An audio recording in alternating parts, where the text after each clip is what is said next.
Afternoon, ladies and gentlemen of YouTube. Today I'm in space.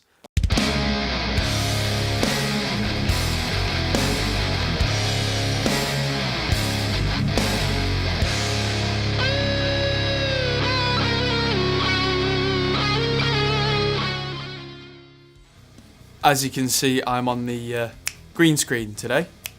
Just so happened to be up for a different project. Apologies for not being around for the last week or two. I've been quite ill with a really nasty cold and kind of everywhere.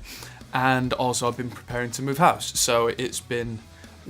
Anyway, back today, we're going to do a viewer's comments, then we're going to quickly release a video on FG Stress, if it's not already out, the new Steven Slate plugin, because I've used it on a mix and it's fantastic on so many different things, as is a real distressor.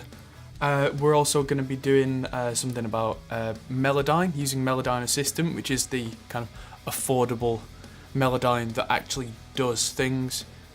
Then we're going to be doing a lot more videos. Anyway, on to the first question from viewers' comments. Okay, here's a comment from Lucas on the Roya 101 versus SE Electronics R1 video. So he says he likes the Roya way more, but it still won't make him afford it. That's fair. The reason that I did that shootout was that I just so happened to have the Roya 101 to hand and the R1 is one of mine. Better is always subjective, of course, but the price difference is the Roya ribbon costs 5 times as much. So if you can afford 5 times as much, hey, there you go. So that's. But is the difference enough to justify it for you if you're on a budget? I've had a couple of questions about the studio monitors that I use. One from Kieran Moore about getting the latest Mac Pro, but what are the 2 sets of monitors you can see in the clip? And where was the other one that I saw? Okay, same guy asking the same question on different videos. Don't do that, because I see the questions on all the different videos, so we get around to it. The studio speakers that I use, my main speakers are Adam A7Xs. Didn't get them because they have the same name as me. They're really good speakers with the ribbon tweeters. They've got, I think, 150 watt powered woofer and a separate 50 watt powered tweeter. They pump out plenty of crystal clear volume that seems to be fairly even throughout the spectrum. The other ones are Studio Spares in the UK. Make a version of the Yamaha NS10 called their SN10. I've used NS10s quite a bit. These sound close enough for me that they do the job because I don't rely on NS10s, I don't mix on them anyway. I only ever use them as a mix reference, and £1,000 for a pair of NS10s, forget it. They're about £100 for those, and since I only use them occasionally as a mix check, they've got no low end and all that kind of stuff, just like a sealed box NS10. They do the job perfectly well for what I need them for. So there you go, Studio Spares SN10s and Adam A7Xs. Same guy, Kieran Moore, commented on Openback versus Closedback, saying the best cab he ever played through was a semi-closed back. Now, there's no such thing as a semi-closed back. Mesa seemed to do this kind of advertising thing as a semi-closed back cab. And as far as I can tell, it's actually an open back and a closed back glued together. There's no such thing. It's not like a semi-acoustic guitar where there's little kind of hollow bits. It's either open or it's not.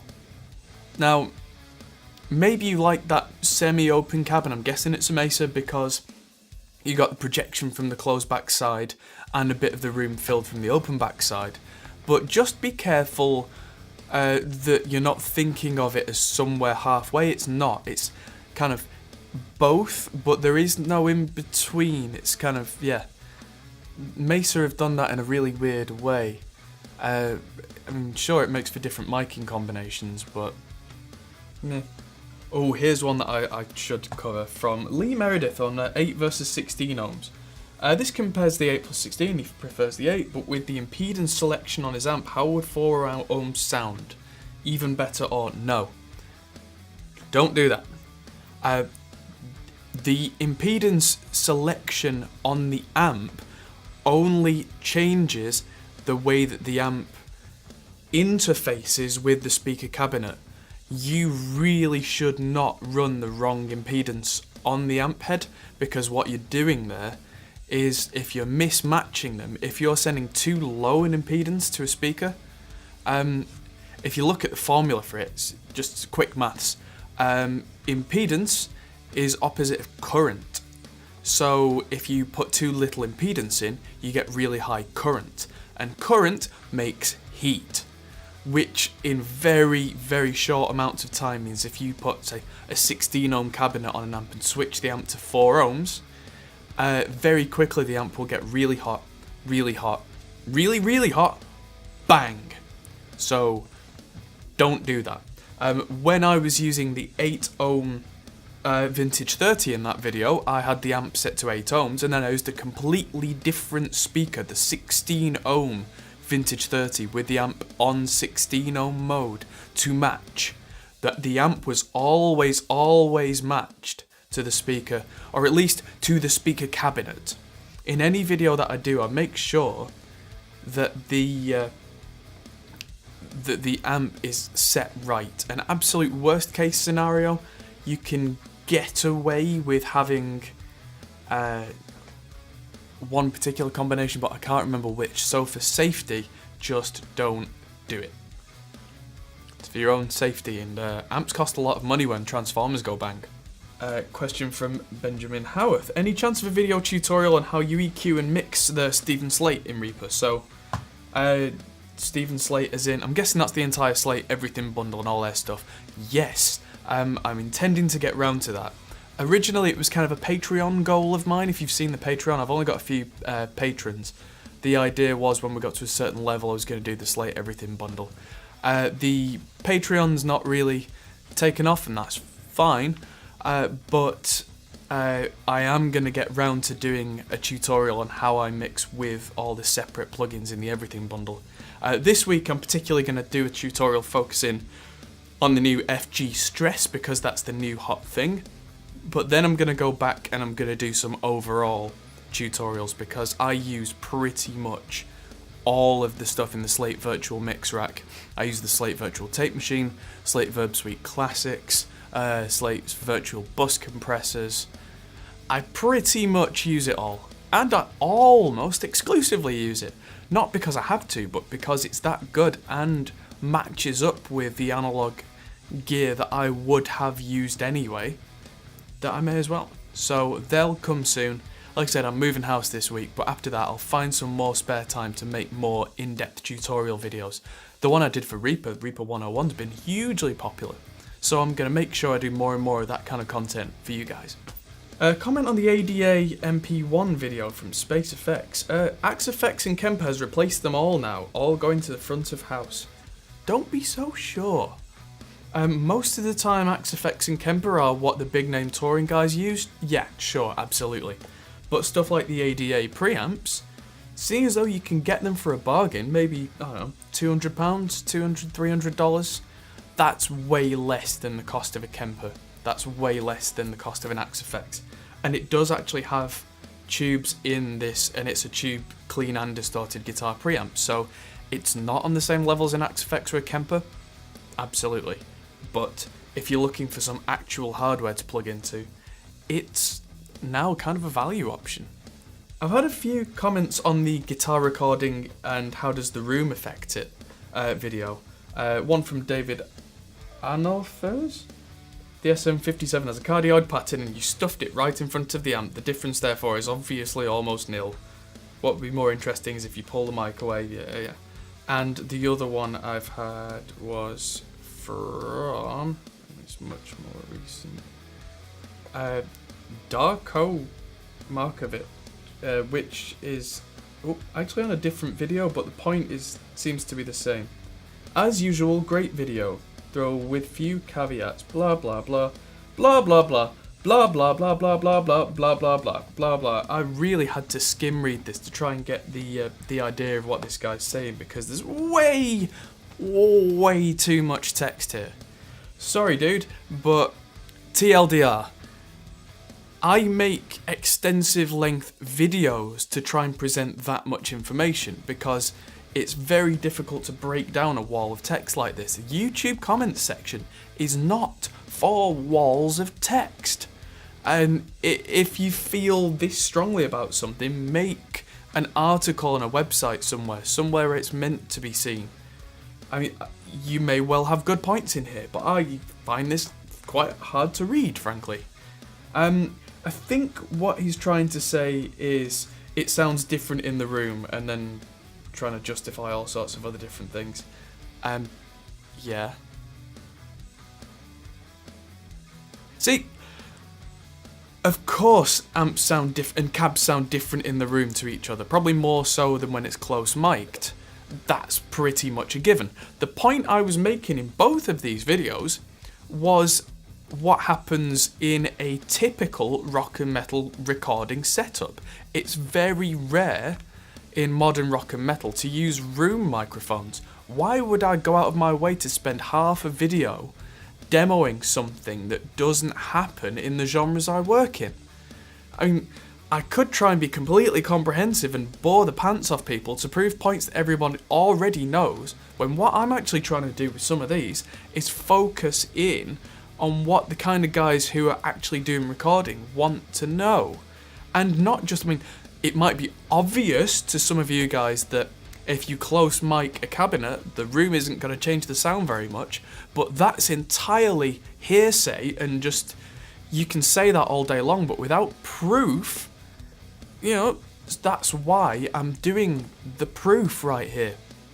So that not only is it obvious to those guys who already know it, but to anyone who's coming up and learning, you can refer them to my videos and go, well, if you're putting an SM57 on a guitar cabinet, placement is important, the room tone is not as important, and here's something that demonstrates why.